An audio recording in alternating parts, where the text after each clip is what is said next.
Hello అండి. Welcome to our channel Swapna Vijay gardening vlogs. అందరు ఎలా ఉన్నారు? బాగున్నారా?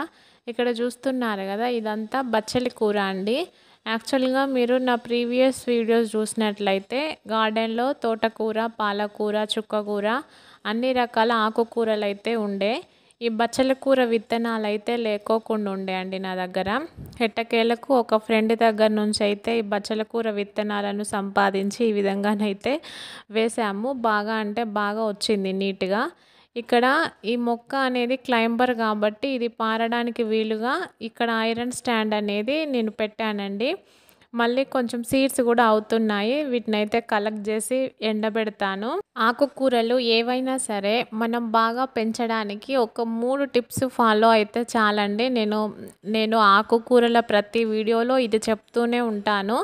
ఎవరికైనా పెంచుకునే వాళ్ళకు యూజ్ అవుతుందనే ఉద్దేశంతో. ఫస్ట్ ఒకటి సాయిల్ మిక్చర్ అనేది ఈ ఆకుకూరలకు బాగుండాలి. మనము ఇదేంటంటే 1-2 క్రాప్స్ 3 క్రాప్స్ తీసుకున్నాక మొక్కలు ఇప్పుడు పాలకూర, చుక్కకూర అనుకోండి 3-4 టైమ్స్ తీసుకున్నాక ఇంకా అది మళ్ళీ అంత గ్రోత్ ఉండదు.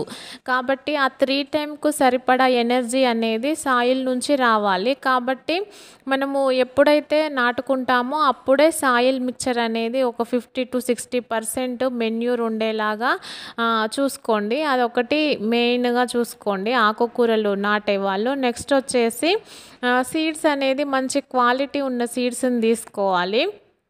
నెక్స్ట్ థర్డ్ టిప్ వచ్చేసి వాటరింగ్ ఇచ్చుకునే విషయం ఒకటై బాగా తెలుసుకుంటే అంతే సరిపోతుందండి. ఈ ఆకుకూరలను పెంచడానికి ఈ 3 టిప్స్ ఫాలో అయితే చాలు, మనం ఈజీగా ఆకుకూరలను అయితే పెంచుకోవచ్చు.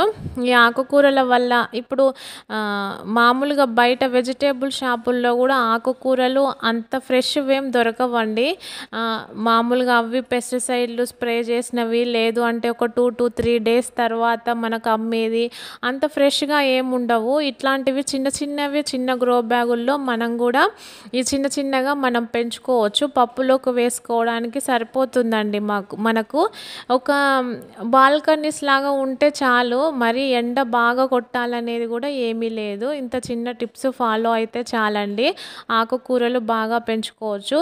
ఈ చిన్న ఇన్ఫర్మేషన్ నచ్చినట్లయితే please like, share, subscribe. Thank you అండి. Thank you.